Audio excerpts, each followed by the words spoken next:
Well, this hardly needs any introduction, but thank you very much for joining us here at our weekend at Play Blackpool, and thank you so much for coming to the first of our talks over these 3 days. We're absolutely delighted to have such a headline pair of guests to start our talk series at Play Blackpool this year, and they hardly need any introduction, so I may as well hand it over to them. But I know that if I ask you to shout out any of your favourite games from the 80s era, Dizzy and some of the simulator series would absolutely be definitely shouted out. 7%, they reckon, 7% of all of the UK's game industry was responsible to this pair of twins only a couple of years after they started publishing. They made a huge impact on all of our lives as gamers. Ladies and gentlemen, please put your hands together and welcome Philip and Andrew Oliver, the Arcade!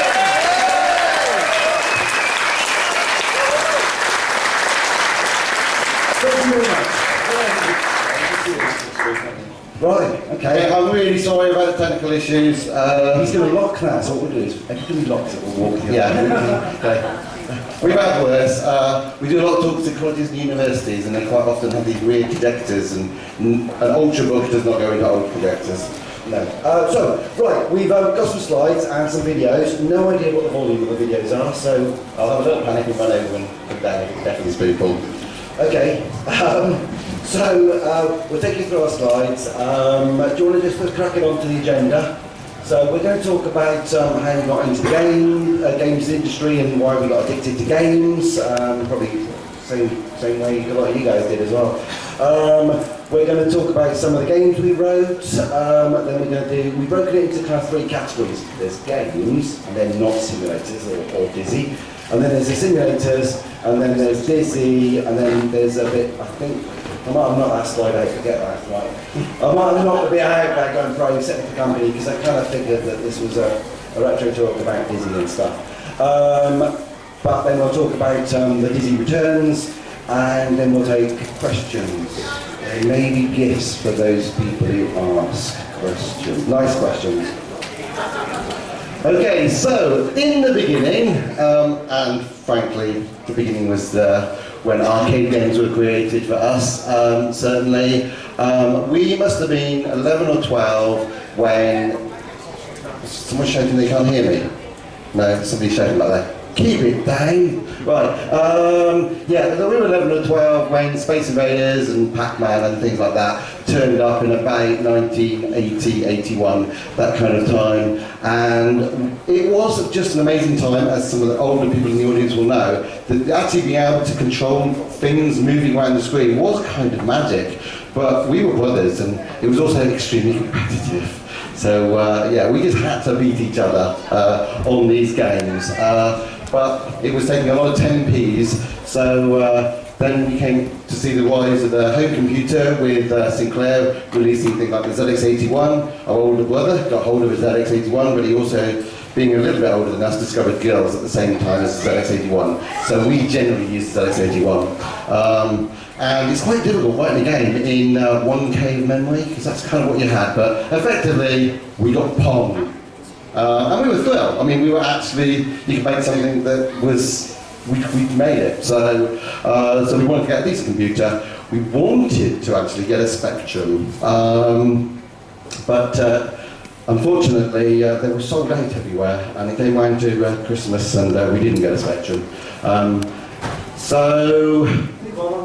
Yeah, okay. I realise that we might be covering some stuff in a minute. But in those days, it was all about programming in BASIC, and you could just about move things around the screen, but it was a little bit difficult. But it was just, we really, really wanted to make these games ourselves. We'd had a year or so of competitively trying to beat each other on these games, and now we wanted to try and make some games.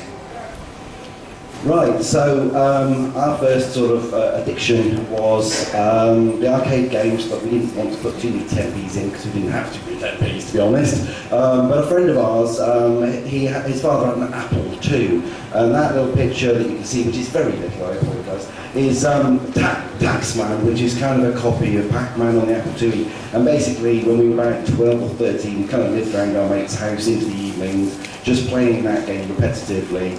But then we decided that we wanted a computer of our own, so we did a pick around, and that's a little child doing a pick around. Pick around's hard work, especially the 3 peppers. Slave labour, we get on those £1.78. It took a couple of hours. That's actually quite a good memory. I was just thinking £1.70 something. Yeah, £1.78. A couple of hours of both of us doing it. Desperately trying to raise whatever it was, about 150 quid or something. For one of those. In fact, what this one? This was a Dragon 32, state-of-the-art, colour, real keyboard. It's really weird as well. It's quite light. Yeah. Actually, pass it around because it's unbelievable to. It's like, really, it's like a computer. It's the flimmiest, most plastic thing you've I think it ever. was studying air. Anyway, so from that we decided to sort of learn basic and actually start writing some decent games. We learned basic. There's a stormtrooper. Watch out. We learned basic on that and managed to get a type-in listing published, which was good fun. And we went on a TV show. So the Saturday show here with Gary Newman and Tommy Lloyd. Tommy Boyd, yes, and Ida Sinclair, and people like that. And then we started being able to publish games. The first game that we got published was Gambit, which was actually the game that appeared on the TV show, and that was through Acorn Soft, and it might be kicking around on the table somewhere. He doesn't chuck anything out, but we don't. He's got a bigger loft than me, but pretty much everything we've ever made, worked on, we've got. It's just a case of finding it half the time. Come back. I haven't got that one. No, that's another one from the past. Okay. This was one of the early things we did for the BBC.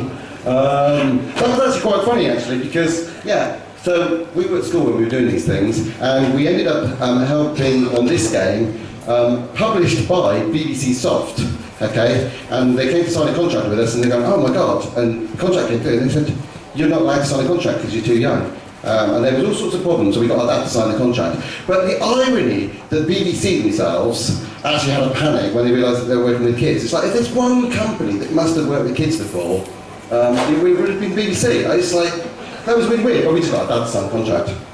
So, basically, we managed to improve our programming skills because the strategy was written on the BBC in BASIC. Somebody recently tweeted me that it was 241 lines of code, which is like, Is it? Whatever. so that's quite impressive. Somebody managed to find and get it running. So well done. But we obviously wanted to learn assembler because assembler was the kind of more machine code language, which and that's what we learned here from. That is a well thumbed through book of assembly, learning Z80. That was Z80, but they sell it when they make the chip, so you sort of get it. That came from the BBC, so Yeah, but these are the books that we learn our coding from. So anyway, we managed to do start learning machine code and do things like KV, and I think that's kicking around that pile somewhere. And then moved on to Super Robin Hood. But I think it's about time for a funny old video. So we do have funny old videos. They might definitely though. Or exciting.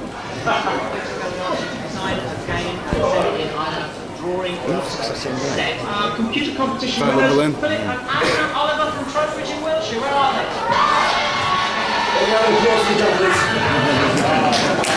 It was the 80s. Which is which? Andrew and Philip. Why did you actually write it? What was the basis for it? Well, a lot of people have been trying to write arcade games in BASIC. It's far too slow, and we really thought we couldn't get sort of a high enough quality, so we had to turn to a slow game, sort of more fun game, and we came up with this idea after playing some board games.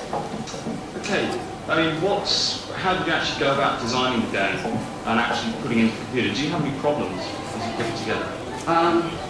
Well, I wrote it on paper, and my brother typed it in.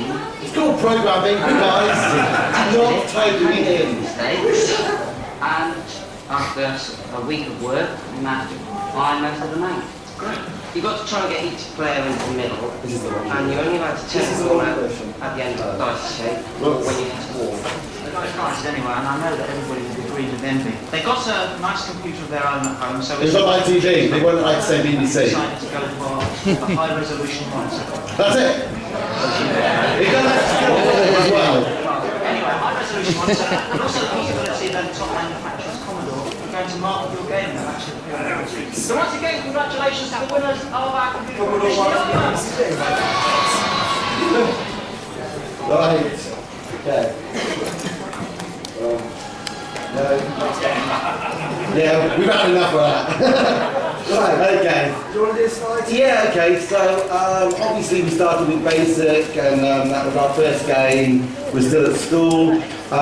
What we found though, it was really hard doing the graphics for these games, and there was one program called Melbourne Draw that we were trying to use, but it was very frustrating, some of the things we wanted to do, because we just wanted to draw a bit of a tiny sprite or something and export it or put it out and get it into a game, and we found it couldn't do some of the things we wanted to. So we actually wrote an art package so that we could do the sprites and stuff that we wanted, and then went on to Panda Sprites, which was a set of routines. I mean, they call it middleware nowadays, but it was just a set of routines that would move sprites around the screen, because those people with Commodore 64 had the luxury of sprites, but if you had a Spectrum or Amstrad and stuff, it didn't come with easy ways to move characters around the screen. So we wrote it, and we tried to write it so neatly that anyone could use it. We'd be able to use it lots, and actually we went on and sold it. And actually there were quite a lot of games that actually did use Panda Sprites. First middleware, I believe. Sorry? The first middleware. Yeah, whatever. Okay. Yeah, so we first, while we were in the sixth form, we started working these games. We met a guy called Michael Paul Jones of Interceptor Software. Some of you may have heard of that. Published Jeff Minter's first stuff. Jeff Minter, yeah, that's right. That's him. yeah. And we were doing these little games and decided to put them out at $1.99 because we were only school kids. We were happy for them to go out cheap and just explore the market, and it was quite good. We were very happy, but it was just pocket money. I think we got something like 250 quid for each one. Something like that. Yeah, I know. Don't believe what you read in the press about this kind of like, he goes, oh my god, this kids are millionaires and stuff. It's like, look, as school kids, like when you get in like these sort of better than the paper round. it was bloody like that in the paper round. Took a lot of work, but there was always this kind of thing, you get home from school, homework or go and play on the computer. Ooh. Right, so yeah, I think our homework suffered a bit. Anyway, we got to the point, as we said before, where we left school, and on leaving school, Dad said, if you're not going to university, you've got to really make a proper deal of it, like I said on the last slide. And it was fortunate that that's the day that we went to ECTS. No, but in September, beginning of September, was the European Computer Trade Show in Hammersmith. Met the Dine Brothers, they were just setting up Codemasters. We showed them these games and said that we could write games for Codemasters. And they said, that sounds good. And we said, so what do you pay? And yeah, so I had a paper design of Robin Hood and just all drawn out, just brought that along actually. Got to tick them off more for that sort of thing. And we used to be paid a couple of £100 for each game, and they looked at the paper design and they said, yeah, if you could do that, we'll pay you £10,000. we just couldn't believe it. It's like, holy crap. Remember, that was when £10,000 was worth a lot more than £10,000 is now as well. We're like, seriously? So yeah. So we just went away and we wrote it. We didn't sleep much. We wrote it. It went out. It was about a month. Yeah. We didn't sleep. Yeah. We shared one computer. Hang on. Oh, actually, it's a 664. Yeah. That one. That's one of them. Hang on, Robin, it's over there behind you. The good man's trust. Anyway, the point is, we wrote it really quickly. We didn't sleep. We took it in shifts, using the one computer. Got it out for Christmas, and it sold really well. They didn't stick to their £10,000 because when we gave them the master, they said, "Oh, we would estimated royalties. We only ever pay royalties, and we've written it now." So anyway, we just went with it, but it sold 10p a copy. Yeah, it was 10p a copy. It did sell phenomenally well, and it did make that sort of money. Yeah, it made about £10,000 after about Christmas, and carried on selling. But we got into a routine now. It was like we knew we didn't need sleep. Yeah, who needs sleep when you can just... we didn't give us enough money to buy two computers, so we could sort of now work alongside each other, and we could, when we did sleep alongside. So I think that's probably where we bought that. Right. There's a disc left in here as well. Yeah. Oh, I remember this game. One of the other things as well that went through my mind, and this is just kind of funny, when we wrote Robin Hood, because I think it might have gone to number 1 or been about there, and it was the time when I can tell you, I've got all posters. Yeah, okay. Well, we listened to music, sort of cassette player, I guess, would have been playing a lot, and we were listening to Kylie Minogue and Cross, I have to say, were the ones that were popular at the time, but the one phrase that kept on going is, they're one-hit wonders, they'll never do it again. And we got a bestseller, and everyone said to us, oh, you just one-hit wonders. It's like, no, we can do it again, and we're sure that we can make a better game than Robin Hood. And it was always this thing that when you listen to the radio, they just had this expression going around of one-hit wonders. So we just worked bloody hard to make sure we could do it again, which was Ghost Hunters. Okay, and we did it again and again and again. And thank you for people who bought our games, because it just inspired us. We used to walk down to W.H. Smith's and Woolworths and see our games on the shops, and it was like, that meant so much to us. And if they weren't in the top we'd move them up the shelves to the top spots. We'd shuffle them. I'm sure the local shop manager goes, would someone start shuffling these games? Why do these ones keep finding themselves at the top? The Codemaster ones, it seems to be. Yeah. Okay, next slide, where's my mouse? So, hang on, it's just worth mentioning that between the games, sort of the simulators, which we were talking about, and the Dizzy games, which we talked about, we did actually do a bunch of other games. So we did the charity game Race Against Time, which actually I was taken out of the loft and I dropped it, so it's a bit broken now. But anyway, that's Race Against Time. Limited edition cover, because Codemasters got told not to use that cover, so actually that's one of the only ones with that cover. Yeah, it's limited edition when you're told to not duplicate anymore. And then there was ISS, which was an interesting story, because we were having a lot of success with selling games, and we had Activision contact us asking us if we could do a game for them. Only we thought it might upset the darlings, so actually it doesn't have our name on it. But they didn't notice. We just wrote another we actually game. put our friend's name on it who wanted to get into the industry, because we thought, well, you can either believe it blank, or you can give somebody else credit, because then they get a job in the industry. Anyway. So that was a hoping link. And he did actually was working on Raspberry Pi last year, so he still was. And over about 10 years he worked for Codemasters. Yeah, he did a lot of the electronic stuff. Yeah. Sort of cartridges. Hang on. These. Yeah, he did some of the stuff in the cartridges. The electronics. Yeah, so it doesn't somehow look very official though, does it? Anyway, sticker. That's one of the master ones. Okay, let's move on. Okay, so We did Ghostbusters 2. Ghostbusters was cool. Just wish Ghostbusters 2 was as cool. Yeah. It was a bigger disappointment to us as well. Yeah. The stories we could tell you about working with film licenses and other people's IP, they would go on for a long time, and we talk too much anyway. But I have to say, we absolutely loved Ghostbusters. It was a very popular game, particularly on the Commodore 64. And when somebody contacted us and said, can you do the game for Ghostbusters 2, like the film's coming out, you've got a few months, can you write it? We were like, absolutely. They sent you the script, that was it. Only the script. That was it. So you got the script, and you go, right, we've got to make a game of script. So we looked at it, and then tried to work out, like, what The level first scene is dropping down a tunnel, a shaft. a large shaft with hands grabbing from the side. It was brilliant on the script. Ages. Yeah. No.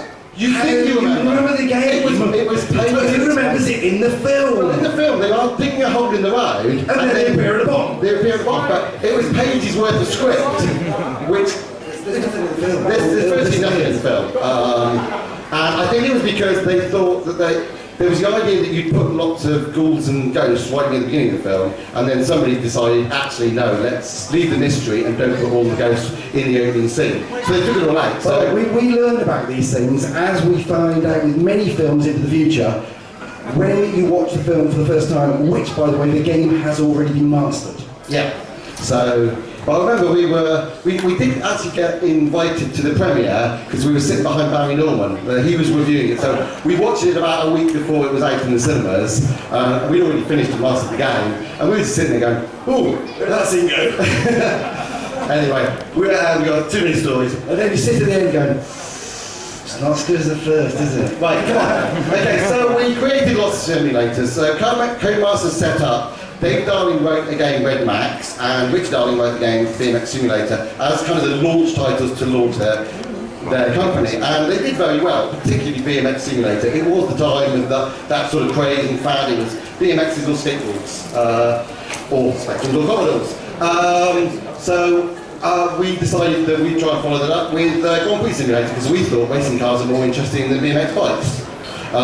Although having said that, we have recently done one of those Let's Play videos with us trying to play Grand Prix Simulator, and it's like, oh, the memories are fonder than actually trying to play the game. I think it would have hurt to have a bit more resolution as well. Resolution and physics. But anyway, And skill. it was a game, but I'm not sure how much it was to do with car racing. But the idea was there. It sold very, very well. So, yeah, it did sell very well. So then we wrote, we got some money and we went on a skiing holiday. We were so chuffed by our skiing holiday that we said, we've got to write a game about skiing. It's sort of inspired a bit by Marble Madness. If you took the logic and gameplay of Marble Madness and trying to mix it with a skier. It does feel like in Marble Madness you're coming down a cliff face. So we've just been skiing, it's like, then we could do this. Yeah, so we thought we could, but it doesn't play very well. We did struggle with that one. Anyway, let's hope they remember the ST and Amiga versions.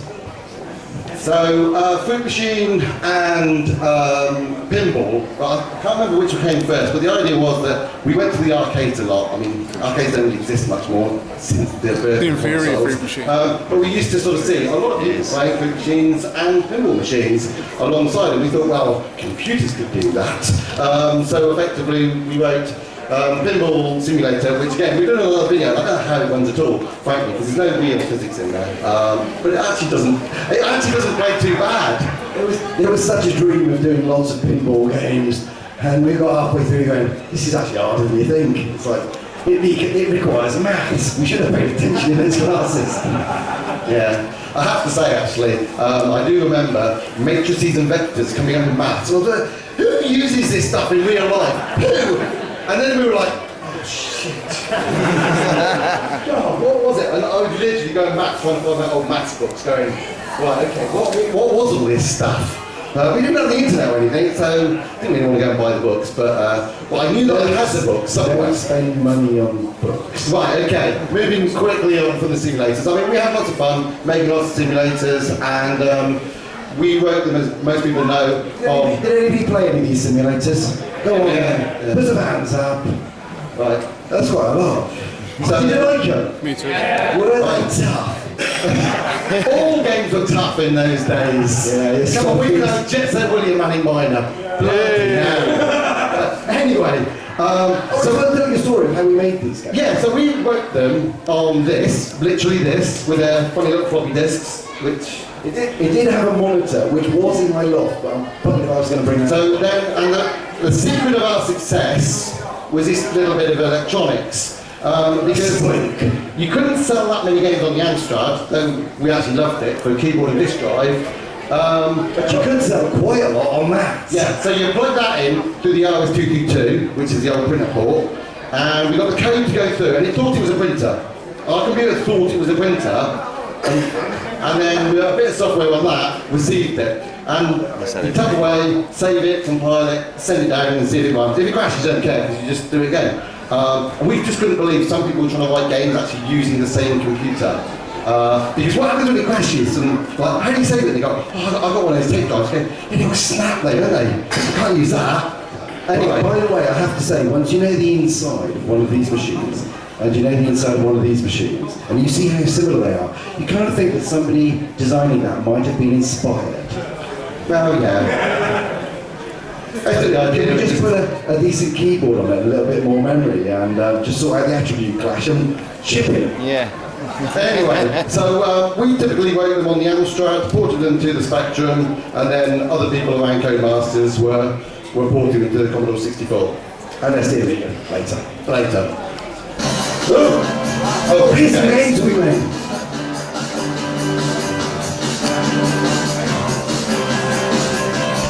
Endless Runner at the top, Z-type in this thing. Killer Bead. Ghost Hunters, Grand Prix Simulator, Robin Hood, ISS, 3D Starfighter, Jet Ski Simulator. We did do quite a lot of games. There's that scene from Ghostbusters, Hunters, Busters, whatever. Double dizzy.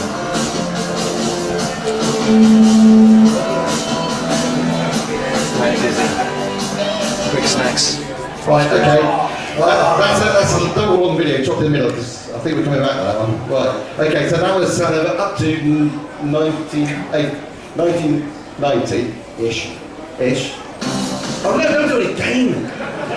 They didn't like it first time. Let's just do it on the last box. Okay, and obviously you know that we created a lot of dizzy games. Okay, so what was it? It was Robin Hood, platform game. Then we did Ghost Hunters. And then that's where Dizzy came from. And Because we actually put a little sprite from our Panda sprites, which could do sprite rotation, which we programmed, we were trying to show it. Running around the sort of haunted mansion. And the Ghost Hunters, by the way, was because we loved Ghostbusters and Scooby-Doo. It was. Who doesn't? Yeah, so did a nice big face. I know there's this issue. Is it an egg? Is it a face? It was a face that everybody called an egg, so we ran for that, okay? Especially as our dad said, you could call them the yolk folk or something. And then that stuck. It's like, so, along with all the excellent jokes. Thanks It for was your quite funny though, because if you use the EX, it's all positive words. And we just noticed that, like, we weren't using it, but everyone who reviewed our games kept on trying to do the egg jokes, but they're always positive. they're exciting. They're excellent. Yeah, and things like that. So as you were Exactly. actually that's maybe not such a bad thing, so we sort of ran with it. Absolutely. So Dizzy was put into sort of Ghost Hunters running around, and then we just thought, actually, here's a little cartoon character. We love cartoons. This was the time of D'Artagnan and Danger Mouse and Count Dracula and all that kind of stuff. So we thought we could make our little fantasy world. I'd read The Hobbit. Remember that, because it's back one of the only books I've ever read. So, and we were thinking, we could maybe kind of set this little cartoon adventure, this little character, and make up this kind of fantasy world, and making it cartoon, which is why on the front of the box we insisted to co-masters. They call it the ultimate cartoon adventure. Yeah. Okay. Stretching the truth a little. Called marketing. There was also another thing was we wanted to make a platform game which had a bit of story, a bit of puzzling, rather than just timing of jumps and stuff like that. Although actually, in the original there is a little bit of timing problems, but we generally wanted to try and get away from Rolling problems as well. a bit of rolling problem. Yeah, but we wanted to try. We kind of talked about taking the rolling out because it was really rock hard. It was gameplay. You just like, oh for God's sake! Yeah, it's good gameplay. It was our unique gameplay. But it kind of became its signature, so it's like, can't take that bit out now. But we were trying to make it so it just didn't kill you all the time, because certainly there were so many games which were just really lethal, and we thought, doesn't matter, now people have bought the game and it took them 20 minutes to load it, let them try and fathom it out, and being a puzzle adventure, you'll work out over time, you will sort of create, you will solve puzzles and move further on. It's not a case of the dexterity and just being really, really hard. That is quite hard to learn. There's a funny thing about this, by the way. So we were selling 7% of the UK's games, and we went round. Somebody said, "Could you come round? My cousin's a massive fan of yours." And we went round his house because he was local, and we said, "Yeah, we'll sign a few things." And we get there, we sign a couple of things, and he holds up his keyboard and he goes, "Can you tell me how to get that one there?" And we were like, don't know. I ain't typed on a Spectrum before. It's like, when you're putting Dizzy games and simulators, all sorts. We plug that in and press load. And then we know where the Z, X, whatever it was, M and K, up, down, left, right, and space. And pretty much that's it. I mean, come on, look, it's not worn out. It's not worn out from two typing.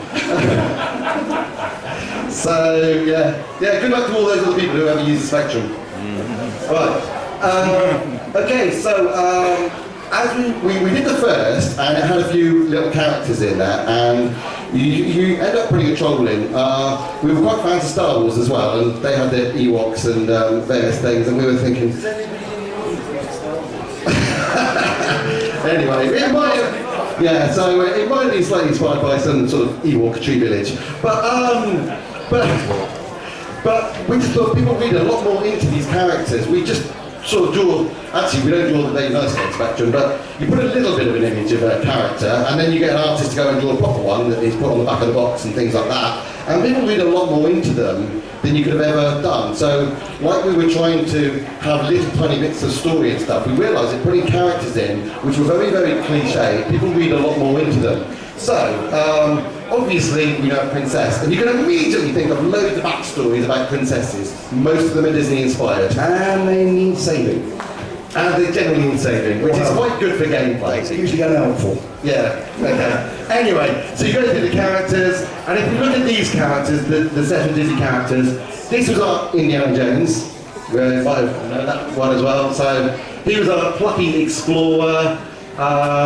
We then had these other characters. So I bet some of the people in the audience know who the characters are based on, don't they? yeah, because we have said this on the internet, but some people read these things. Go on, say what the characters are. So, right, we're Scooby-Doo fans, so that Hang on, we can do hands up for each character. Oh, yeah. So we'll start with Dozy. Who is Dozy modelled on? I'm trying to remember my second dwarf. Who's this modelled on? Don't start with that one. Start what I can remember. Does anybody know which one Dozy was? No? It was kind of halfway between Dylan the Rabbit and Neil from the Young Ones. Oh, yeah, so I didn't on the Magic Roundabout. That's right. Basically, Dylan the Rabbit. No, that's it. No, that's oh, not Young it. One! Oh, No, that was Neil. We were fans of the Young Ones. That was It was a Neil. long time ago. That was supposed to be Neil. So Daisy, anyone know? Yeah. Daphne from Scooby-Doo. Denzel. I met this guy once. That Max Headroom. I met him. He's a scriptwriter in Hollywood. On you go. Tell us. Henry Winkler. Winkler. The Bonds. The Bonds. Trying to be cool. Right. Henry Winkler. Right, okay. I didn't Dora. on that thing. Who knows who Dora's based on? Is it Velma? Velma. Is it Well Velma? done. Is it Velma? Yeah. We've done that one, Neil from the Young Ones. And Oh, Grand Dizzy. hit from Magic Roundabout. Grand Dizzy.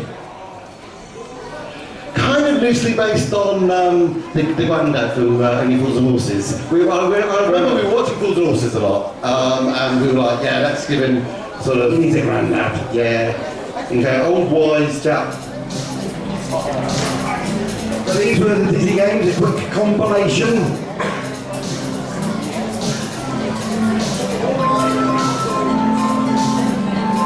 Look at all that attribute clash. A bit of spectrum.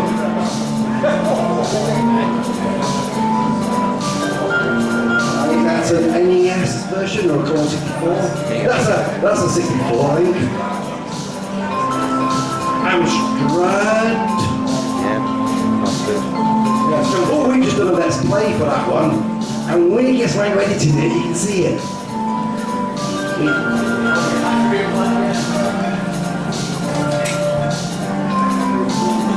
Dragons. Every game is better with dragons.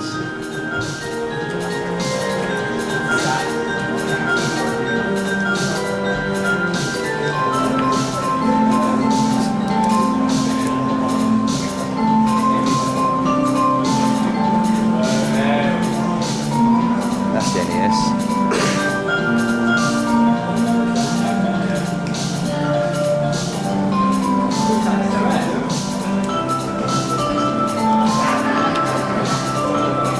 Oh, we like Tetris too. That was a match 4 game before match 4.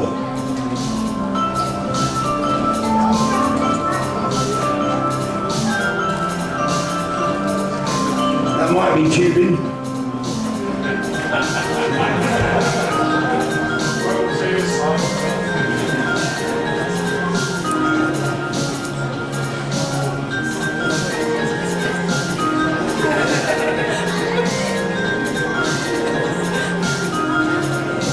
Master System.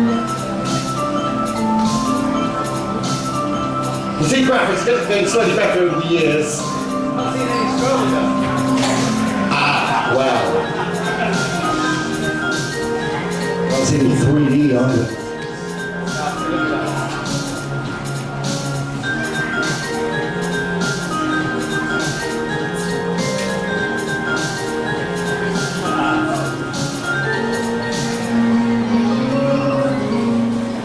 I just remember this funny little story.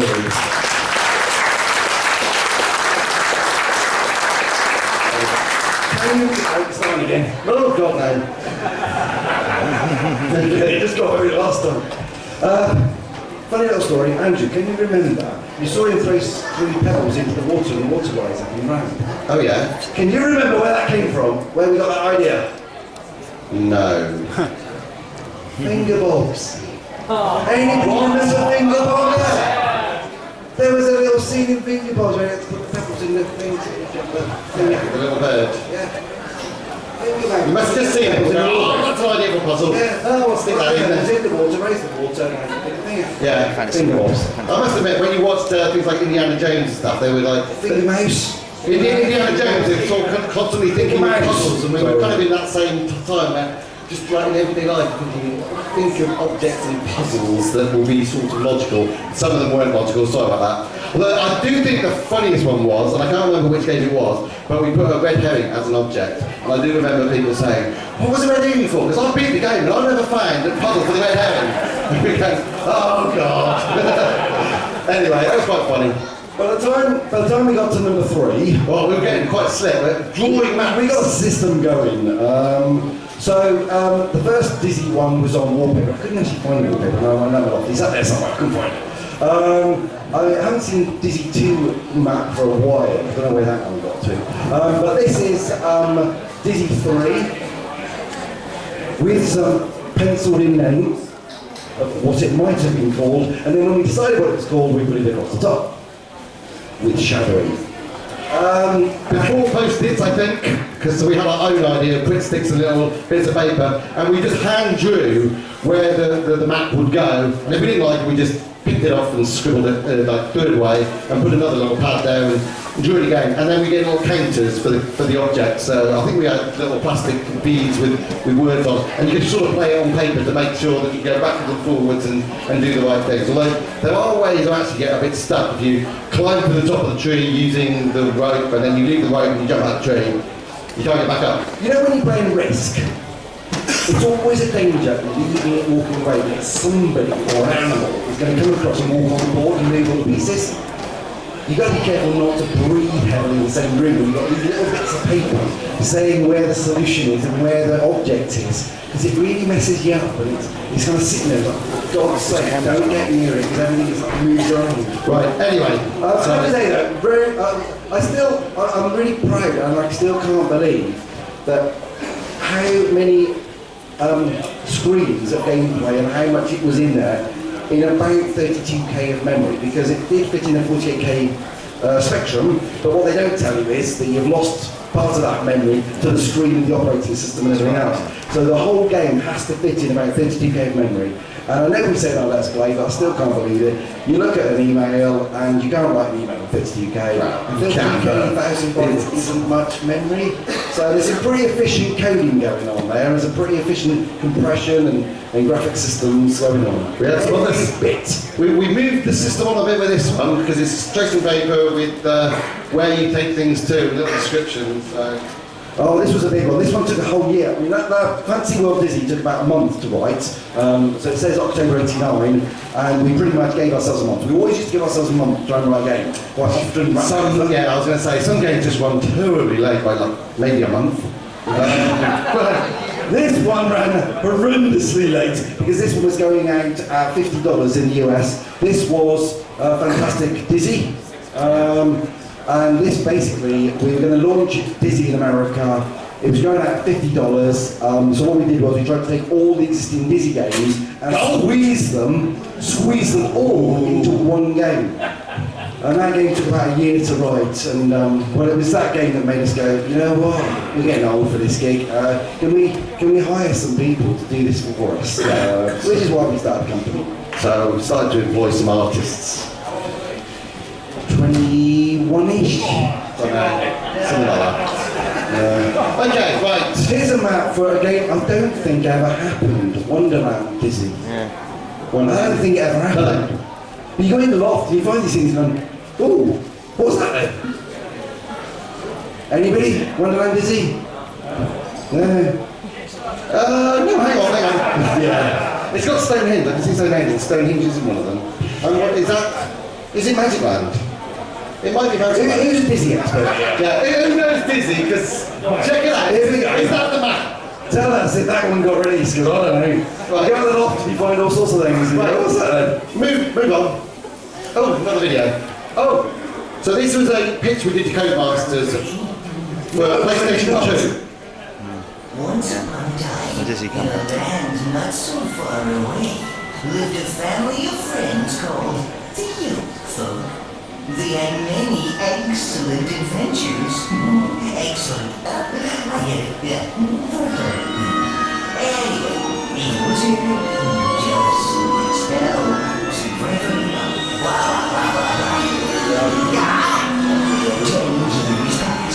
the spell weakened enough for a great hero to awaken. His name, Dizzy, Prince of the Yoke Folk.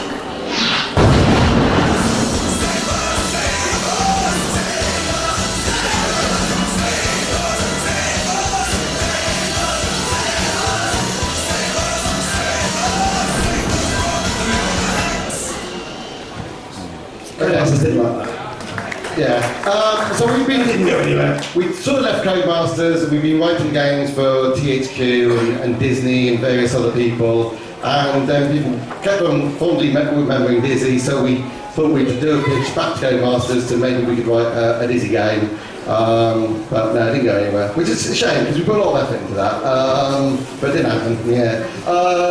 But I have to say actually, one of the games I've written just before that, although we started to employ other people, although I was coding for quite a long time, but one of the games that I wrote before that was Chicken Run on the PlayStation 1, which I loved working on Chicken Run and with Aardman and stuff, and we were big fans of Wallace and Gromit, so, which is where it sort of started. But if you have a look at Chicken Run, it's quite similar to Dizzy, it's just it's hatched. Okay. Right, quickly move on, Andrew, because we're over time now. Oh, okay, right. Not again! Right, mace. Okay, so unfortunately, yeah, Less than 1 minute. in less than 1 minute, right, Dizzy didn't happen with Codemasters, but we were keen to sort of like do something with them, but then iFriends came out and one of the programmers who wrote the ST and Amiga versions of Prince of the Yoke Folk was trying to show a demo of what he could do on an iPhone, and because he had all the source code and the graphics and stuff, he got it running on an iPhone in a sort of loose demo, showed it to us down the pub one day, and we're like, oh, that's really cool. He goes, well, do you mind if I publish it? And we go, well, you don't mind if you want to go for it. It's quite interesting to sort of get something back out there. But you better talk to Codemasters. And Codemasters sort of cut a deal, but they said, oh, we better talk to us. So Codemasters wanted to sort of our permission that they could publish this, and we said, yes, so long as we can publish our own Dizzy games, which is where the whole thing came from, that we can now go back and do Dizzy games. Because there was always a bit of a weird friction there when we left them. So, if you've got an iPhone or iPad or Android phone, you can get Prince of the Yoke Folk. Minus the uploads. Oh, it's on BBC Click as well.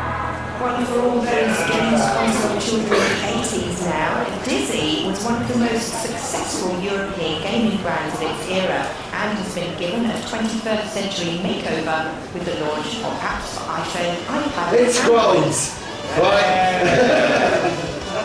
Just like its great Although I think the demo that it showed us didn't scroll. Folk is a platform puzzler featuring the happiest, bounciest egg on the planet. The NES versions This of weekend, the games are Fantastic Dizzy Scroll as well. cheaper than the Parts cartridge did, yeah. originals. And this faithfully produced homage to one of gaming's great heroes certainly doesn't disappoint. Right, Okay. really quick. Okay. How fast can you flick through slides? I'm going to do the video game. Okay, oh god, yeah. So, okay, there's quite I did this PowerPoint, but he can talk about it. Okay, yeah, we tried to bring it back because we've now got permission that we could do it as a game. It was just the funding. And people kind of joke about, oh, we're the millionaires, we made loads of money. It's like, well, we're not actually. We haven't made huge amounts of money. We do run a big company, but yeah, you have lots of people, and people are amazed that when you make a game with, say, 80 people, you go, oh god, you must have seen loads of money off. It's like, well, you have a contract which may be more than £1 million, but wages to staff cost that kind of amount, and any run over at all, usually a sort of 10-15% profit kind of goes somewhere in a month or two's run over, and literally that's how it runs through the money. So we thought, you know what, if there's a big fan base out there, then we'll try and get this off the ground. So we did a Kickstarter to bring it back. We asked for $250,000, which frankly, the vision that we had for the game was going to be huge. It's like, if we were going to do it, we were going to do it properly. We weren't just going to port an old game, which was like the iPhone game. We wanted to bring it back in a big and bold and colourful way. 3D characters, I mean, because that's what we've been doing. And frankly, it would cost a lot more than $250,000, I can tell you. But we wanted to see if there was people really wanted it back. Unfortunately, it didn't make it. But along the way, in our pitch for doing Kickstarter, we went back, revisited the characters, redid artwork with our decent artists. They're awesome. Yeah, awesome artists. Something like that. No, believe okay, so we went back and we went back to reimagine characters, we went on some brainstorms to do some levels. So that's we've got whiteboards now. Yeah, a few of us on sticky paper. Yeah, so a few of us sat behind a whiteboard and scribbled out faster scene. Okay, got some interesting concept art. This is all on the internet anyway. This is sort of look of that level. And we sort of mocked it up in Maya quickly just to give it a sort of rough look. I wouldn't bother videoing it on the internet. He was going to put it there anyway. There'd be much better quality on the internet. But this was the sort of style of graphics we were going for. And I think it would look really nice. We didn't want to go to absolute full 3D. We still wanted to have a little bit of a homage to a sort of 2D thing. And I thought it was a nice unique style. Anyway, sadly it didn't happen, but it is fondly remembered, I believe. Yeah, okay, so this is the last slide. It's going to kick us off if we're not careful. It is really, really nice that all of you guys and everybody out there kind of remembers Dizzy so fondly. I set up a Facebook page recently on behalf of Dizzy as his agent, and it was a couple of weeks and he got 500 friends. It took me a lot longer than that to get 500 friends. You didn't get out much. That's true. So that was really nice, but yeah, if you haven't befriended Dizzy, go and befriend him, because if we ever post anything about Dizzy, I'll make sure he posts it. That's it, yeah, I'll make sure he posts it. If it's about some other simulator or some of the other games that we did, then I'll post it on the Oliver Twins site that I set up afterwards. But there's obviously yokefolk.com and there's lots of other sites, and there's still people making Dizzy games out there, which is just, it's awesome. It makes us really proud. Yeah. So, thank you to all those people. Look at that! Lots of little characters as well. There's a couple of traitors in there, I have to say. Is there anyone in the room that drew that? Because we just found it on the internet. Credit to the person, but anyway, it was Andrew Joseph were involved. Yeah. But yeah, so thank you very much for remembering him so fondly. So we've run out, because no questions, that's it. Ladies and gentlemen, your hands together, please, for Norbreck.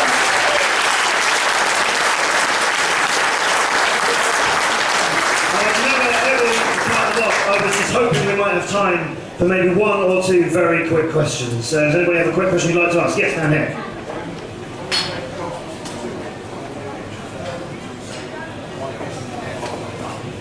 Did Columbia Pictures have any input conversations with you? The movie companies very rarely get involved with video games. They are beneath them, quite frankly. Nice and small. They are pretty much in the same genre as t-shirts, because you deal with the person who's in charge of merchandise, because the game of a film is merchandise. So you deal with the merchandise director. One day he's doing lunchboxes, one day he's doing video games. They don't really care. It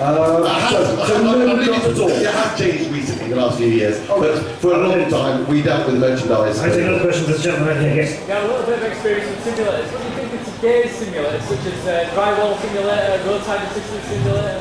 I haven't looked at those ones, but I thought you were going to say Forza, which I was going to go. It's bloody amazing. I cannot believe it. I reckon somebody was paying attention in maths. I'll take a question from you, sir. Yes, what did you want to say? Games over the years that's inspired you? Games that inspired us. Anything in which you Nintendo's pretty good. Yeah. Rare in the good old days. Yeah, fantastic. Rare and Nintendo were just untouchables. Yeah, that was brilliant. Yeah. 40 minutes or so. Yes. Yeah. And one from this lady. So, yeah, Nintendo games and the Rare games, they're awesome.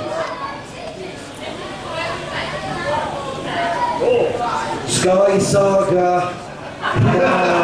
You knew that was the answer. You came by the stand earlier. And if Sky Saga goes so well, Now you have a chance to make one more game in your match. And it's not Sky Soccer 2, don't push it. What would it be? Sky Soccer, right, I'm sorry, but you don't want to make it another game. Let's leave it. Right, we're doing it all. Wait, we're doing it. That's a nice t-shirt you got on, mate. I'm going to have to wrap it up there, ladies and gentlemen. Come on, wins. We'll be back.